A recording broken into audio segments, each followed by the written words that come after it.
विनोदात लोळवून हास्यात घोळवून सुखाचा आणलाय वसा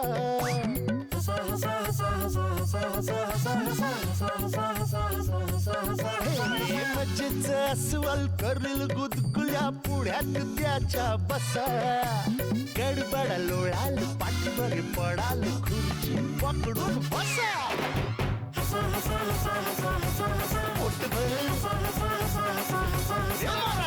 खदा खदा खुदू खुदू किदी किदी हसा क्लोजअप हास्य सम्राट. नमस्कार. आपल्या सर्वांच्या आवडत्या कार्यक्रमामध्ये ज्याचं नाव आहे क्लोजअप हा हा हा हा या कार्यक्रमामध्ये स्वागत करतोय मी प्राध्यापक दीपक देशपांडे सोलापूरचा. आता तुम्हाला प्रश्न पडला असेल जितेंद्र जोशींच्या ऐवजी मी इथे कसा. जितेंद्र जोशींच्या पोटावर पाय देण्याचा किंवा पायावर पोट देण्याचा माझा अजिबात मानस नाही, तो हेतू सुद्धा नाही. पण आज काय आहे की आम्ही सर्वजण मिळून हास्य सम्राट हा खेळ खेळणार आहे. म्हणून आज मी तुमच्या समोर उभा आहे. कसं आहे की गेले जवळजवळ 6 महिने झाले आम्ही हा हास्य सम्राट हा कार्यक्रम सादर करतो तुमच्या समोर आणि तुमचं मनोरंजन करतो. गेल्या 6 महिन्यामध्ये अनेक अनुभव आम्हाला आले, ते अनुभव तुमच्यासमोर सांगावेत हा उद्देश या पाठीमागचा आहे. त्याचं कारण असं की महाराष्ट्रामध्ये प्रत्येक गावागावातनं मी आत्तापर्यंत गेली 5-7 वर्ष झालं बरेच कार्यक्रम करतोय.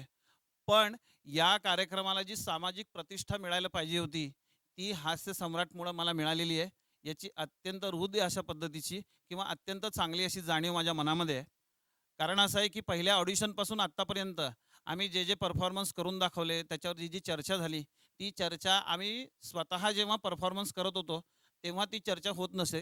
त्याचं कारण असं की बघणारा जो प्रेक्षक आहे तो प्रेक्षक फक्त चांगलं म्हणून जायचा, त्याच्यामध्ये काय पाहिजे किंवा काय नाही याचा जो महत्त्वाचा अनुभव आम्हाला यायला पाहिजे होता तो अनुभव या कार्यक्रमामुळे आला. आणि अशा पद्धतीचा हा कार्यक्रम तयार करून झी मराठीने अत्यंत पुण्यकर्म केलेलं आहे अशी माझी एक चांगली भावना आहे. आणि आता आम्ही प्रत्येक एपिसोडमध्ये जे काही आयटम सादर केले त्यातले काही आयटम बरे झाले, काही खूप छान झाले, काही अत्युत्तम झाले. आणि अशा अत्युत्तम झालेल्या ॲटमपैकी एक ॲटम जो आहे माझ्या दृष्टिकोनातून तो पंडित कुमार गंधर्वांचा आवाज जो मी सादर केला तो आवाज माझ्या अजूनही कानात घुमतोय. मला वाटतंय तोच आवाज आता आपण ऐकूया. आदरणीय पंडित कुमार गंधर्व जे होते त्यांची गायनशैली तर उत्तुंगच होती, पण त्यांच्या आवाजाचं एक वैशिष्ट्य होतं. त्यांचा गातानाचा आवाज प्रचंड मोठा होता आणि बोलतानाचा आवाज कमालीचा बारीक होता. एकदा जळगाव आकाशवाणी केंद्रावर सोलापूरच्या श्रीराम पुजारी सरांनी कुमार गंधर्वांची मुलाखत घेतली आणि पहिला प्रश्न कुमारजींना विचारला, आपण कुमार गंधर्व गायला कधी लागलात? कुमारजी म्हणाले, काय नाही, 11 वर्षाचा होतो, लहान होतो. माझ्या घरामध्ये माझी आई गाणं म्हणायची, माझे वडील होते ते पण गाणं म्हणायचे. पण गंमत काय माहिती आहे काय, मी गाणं म्हणायला सुरुवात केली आणि बाकीच्यांनी सोडून दिलं.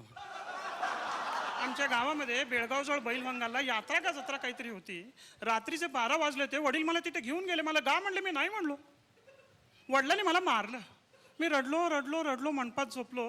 रात्री कधीतरी उठलो आणि गायला लागलो एवढं मला माहीत आहे. पण गंमत काय माहिती आहे काय, तेव्हा लहान मुलांना मारायची पद्धतच होती. माझे 2 भाऊ आणि मी एकदा काय झालं, ओढ्यात चिरलो, पोहतात नव्हतं, पाण्यात बुडायला लागलो. आमच्या वडिलांचे मित्र होते बाजूला, कपडे धुवत होते. त्यांनी आम्हाला उचललं, घरी घेऊन आले. घरी घेऊन आल्यावर वडिलांना म्हणले, स्वामी तुमची मुलं बुडून मरत होती बघा म्हणले.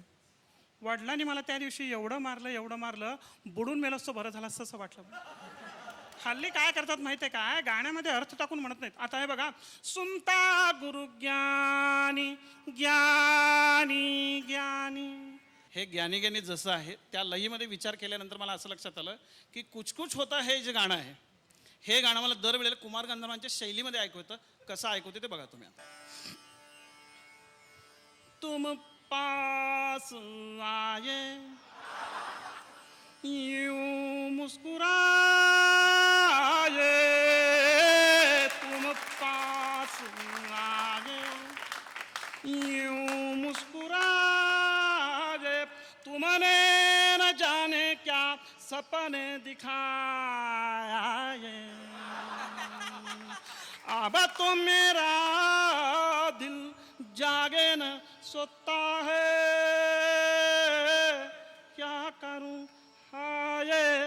जो कुछ होता है. आम्ही 5 जण आता हास्य सम्राटच्या अंतिम फेरीपर्यंत पोहोचलेलो आहोत. या 5ही जणांना हास्य सम्राट व्हावंसं वाटतं, पण मला जास्त हास्य सम्राट व्हावंसं वाटतं. कारण असं, मला मनापासून हास्य सम्राट व्हायचंच आहे. त्याच्यासाठी मी खूप खूप खूप तयारी केलेली आहे. पण समजा मी जर हास्य सम्राट झालो नाही, तर मला दुसरं कोण हास्य सम्राट व्हावंसं वाटतंय, तर तो माणूस आहे आपला गण्या. ए गण्या, अजित कुमार गोष्टी जो करतो विनोदाची गोष्टी. जे ऍटम लय चांगले चांगले होते रे सगळे, अशी मनामध्ये बसलेले आहेत माहितीये काय. पण एक ऍटम आहे विसरल्यासारखं वाटतं रे मला. विसरला? हा विसर भोळा गाण्या तर नाही. हा इसर बोळा गण्या. बघूया आता आपण ऍटम बघूया तुझा. गण्या म्हणून एक दोस्त आहे, बिचारा लय विसर भोळा आहे हो. त्याला मास्तरने विचारलं, म्हटले गण्या इकडे, म्हटलं इकडे म्हटले, मारुतीला पोरं किती? हे म्हटलं मारुतीला पोरं? मारुती ब्रह्मचारी होता नव. मास्तर म्हणले ते नव, तुझा बा मारुती. हे म्हटलं मला काय माहिती नाहीत म्हटलं. ह्याला मास्तरनं म्हटलं एकदा महिला दिन होता, जा म्हटले आईला बोलवून आण जा. ह्यानं शेतात कामाला आलेल्या बाईला बोलवून आणलं. तर गप्प यायचं आहे की नाही. हे आलंय आणि येताना सगळ्या गावाला सांगत आले, मास्तरनं शाळेत बाईला बोलवलंय, मास्तरनं शाळेत बाईला बोलवलंय, मास्तरनं शाळेत बाईला बोलवलंय, मास्तरनं शाळेत बाईला बोलवलंय. दुसऱ्या दिवशी मास्तरची गावातनं बदली. हे मोठं झाल्यावर ह्याला एका पोरीने प्रेमपत्र दिलतं. आता प्रेमपत्र घेतलंय, वाचलंय, वाचून ह्याला गप्प बसायचं आहे की नाही. हे दुसऱ्या दिवशी प्रेमपत्र घेऊन त्याच पोरीच्या बाकडे गेले आणि म्हणते, मला एका पोरीने काल प्रेमपत्र दिले बघा. याचा प्रेमभंगच. हे बुद्धिबळाच्या डावात तर सगळी याच्या संघ खेळायला खुश होत असतात. मी गण्यासंघ बुद्धिबळ खेळणार, मी गण्यासंघ बुद्धिबळ खेळणार.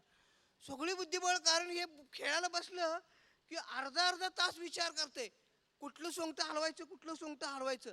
अर्धा तास विचार करते आणि आपल्या सोंगटीनं आपलंच प्यादं मारते. आमच्या गावात त्याचं लगीन झाल्यावर, हे लगीन झाले की असं घरात येते, त्याच्या काही लक्षातच राहत नाही. आपल्याच घरात येते आणि बायकोला म्हणते, होय ग गण्या इथंच राहते काय? बायको बी म्हणते इथंच राहते, बसा इली एवढ्यात. हे बसतंय आणि 5-10 मिनिटानं म्हणतंय, बायकोला म्हणतंय, वहिनी पोरं लई देखणी आहेत, कुणाची आहेत हो? इतक्या वेळेला असं फजिती करून घेतलंय ना स्वतःची. आमच्या गावात पोलीस पाटील आहे, त्याची आजी वारली. गण्या आलाय पोलीस पाटलाकडं. पाटील म्हटले इकडे गण्या, म्हटले लेका आजी वारली. हे म्हटलं वारली अशी कशी वारली?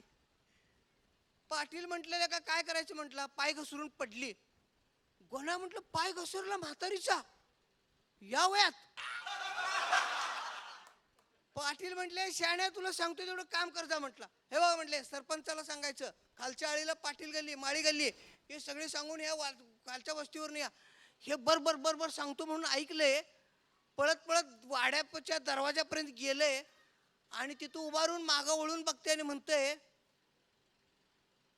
पाटील आत लई रडारड ऐकू या लागल्या, आत कोण मेलय काय? पाटील म्हटलं मड बसवलं तुझं, मीच मेलोय म्हटलं.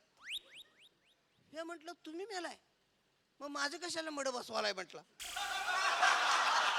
हे कराडला पुण्याला, सांगलीतनं पुण्याला चाललं होतं. एक माणूस असं वाडीला येऊन बसला आणि वरती असं ते गडबडीत आला, त्यानं असं सामान टाकलं, झोपला आणि ते शानं गण्याला सांगाले. हे बी शानं गप्प बसले. ते वरनं सांगाले गण्याला की मला कराडला उठव. हे बी म्हणाले बर उठवतो. ते माणूस म्हणाले हे बघ मला कराडला उठव, मी जर उठलो नाही तर माझी बॅग घे आणि बाहेर टाक. त्यातनं बी मी नाही उठलो तर मला उचल आणि बाहेर टाक, पण मला कराडला उतरायचं आहे. हे शहाणे बी बर म्हटले. ते त्याला बी झोप लागली, त्याला बी झोप लागली. ते साताऱ्याला उठलं. म्हटलं सातारा स्टेशन आलं, ते गडबडून त्याला उठवलं. गण्याला म्हटलं तुला सांगितलं होतं की मला कराडला उठी म्हणून. गण्या म्हटलं मला कावा सांगितलं आता. हे म्हटलं मी तुला सांगितलं नव्हतं का मला उठव हलव माझी बॅग बाहेर टाक, नाही उठलो तर मला उचल आणि बाहेर टाक. म्हटलं तुम्ही कराडला सांगितलं तर मग मी कुणाला टाकलो म्हटला कराडला. आमच्याकडे सांगलीला मल्टिप्लेक्सला पिक्चर बघायला आलंय. आता नवीन पिक्चर आल्यात नाही. सांवरे पिक्चर बघायला जातो म्हणून गावातनं सांगून आले. सांवरे पिक्चरला जाऊन बसले. हे बसले आणि इंटरव्ह्यूला सगळी लोक बाहेर गेलेलं बघितले आणि हे बी बाहेर आले. बाहेर आले सगळी लोक आत बसल्यावरती हे झांजरट हे विसरलं आणि 2 नंबर थिएटरमध्ये ओम शांती ओमला जाऊन बसले. हे बराच उशीर बघायला पिक्चर. ह्याला काही कळना. अर्धा तासाने हे शेजाऱ्याला म्हणतंय वय वा हल्ली ट्रेलर बी लई मोठं दाखवतात नाही. मला वाटली ट्रेलरच चालू आहे. हे म्हटलं माकडीची आहे पिक्चरच आहे म्हटलं. बघितलं आणि गावात येऊन आमच्या सगळ्यांनी सांगत सुटले की सांवरे पिक्चर एकदम सस्पेन्स आहे म्हणते बघून या. इंटरव्हल पर्यंत एक हिरो हिरोईन आहेत आणि इंटरव्हल नंतर सगळी दुसरीच येतात म्हटलं. मंडळी आता तुमच्या लक्षात आलं असेल जे 5 जण आहेत त्या प्रत्येकाच्या मनामध्ये एक एक हास्य सम्राट दडलेला आहे. कुणाच्या मनात काय दडलंय मला काही माहित नाही, पण तोपर्यंत घेऊया एक हास्य विश्रांती. क्लोजर